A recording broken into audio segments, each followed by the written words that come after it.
उम्मीद कर सकते हैं कि तेजस्वी यादव के साथ आप जाएंगे?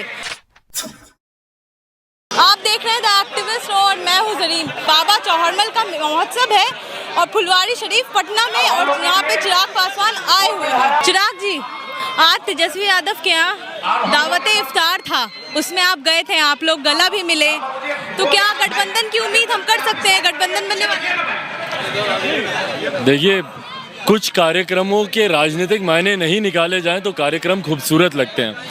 मेरे पिताजी आदरणीय लालू जी के साथ कई ऐसे मौक़ों पर एक साथ दिखे।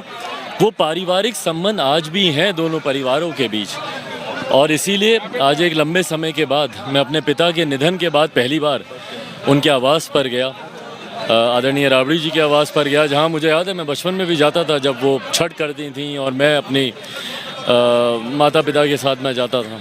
तो आज एक लंबे समय के बाद गया, यकीनन कई पुरानी यादें ताज़ा हुई और अच्छा लगा। पारिवारिक माहौल था, नई पुरानी कई बातें हुई।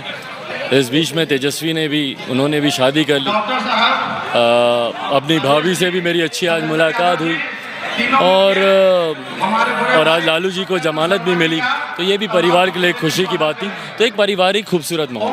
लालू यादव को बेल भी मिली है, उस बात की भी खुशी थी परिवार के चेहरे पर, तो यकीनन ये एक खूबसूरत माहौल था वहाँ पर। अच्छा, यहाँ चौहरमल बाबा के मेला में हमेशा रामविलास पासवान आपके पिताजी हमेशा आते थे, उस परंपरा को आप आगे आते ही नहीं थे, बल्कि अगर मैं इस जगह की बात करूं तो इस नगरी को बसाने में उनका बहुत बड़ा योगदान रहा है। सामने का अगर आप मंदिर देखें, इस मंदिर के निर्माण में, बाबा चौहरमल की मूर्ति लगवाने में उनका एक बहुत बड़ा उनका योगदान रहा है। मैंने हमेशा इस बात को माना है कि मेरी जीवन का एकमात्र लक्ष्य है अपने पिता के सपनों को, अधूरे कार्यों को पूरा करना। हर वो चीज़ जो पापा करते थे उसी को मैं आगे लेकर जाना चाहता हूँ।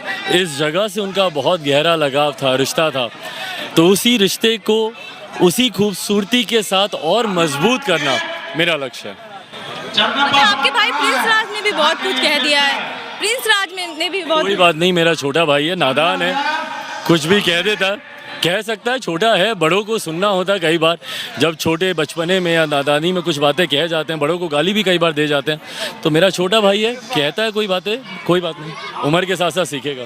चौहरमल बाबा के बारे में कुछ?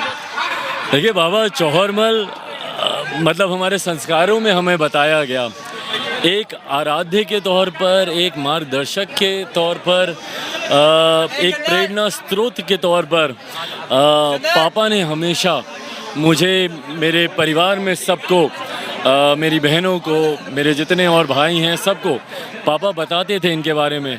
और हर साल ऐसे आयोजनों में उनकी जयंती को लेकर, छठ को लेकर, उनके छठी को लेकर, तो ऐसे आयोजनों में वो हम लोग को लेकर जाते थे और उसमें बताते थे कि कितने वीरता के साथ उन्होंने सामाजिक लड़ाइयों को लड़ा, सामाजिक समानता, अधिकार की लड़ाई को, और पूरी निडरता के साथ। उनके बारे में सबसे खूबसूरत बात ये थी कि बिना डरे हुए, बिना भय के, सीना चौड़ा करके, बिल्कुल निडरता के साथ। तो यही बातें पापा जब हमको बताते थे तो हमको सिखाते भी थे कि उनसे ये सब सीखना ज़रूरी है। अन्याय कभी मत सहो, अपने अधिकारों के लिए लड़ो, भले रास्ता कितना कठिन हो, संघर्ष करना कभी मत छोड़ो। ये उन्हीं से ही सीख मिली हम लोग को। अच्छा, हम उम्मीद कर सकते हैं कि तेजस्वी यादव के साथ आप जाएंगे? जैसा मैंने कहा कि आज एक पारिवारिक माहौल में हम लोग की मुलाकात हुई, इसके राजनीतिक मायने लगाना उचित नहीं है। हमने यहाँ चिराग पासवान से बात किया, अभी फुलवारी शरीफ का चौहरमल मेला है और चिराग पासवान यहाँ पे आए हुए हैं, हमने इनसे बात किया। आपको वीडियो कैसा लगा कमेंट बॉक्स में बताइएगा। फेसबुक पे देख रहे हैं तो पेज को लाइक कीजिए, यूट्यूब पे देख रहे हैं तो चैनल को सब्सक्राइब कीजिए। शुक्रिया।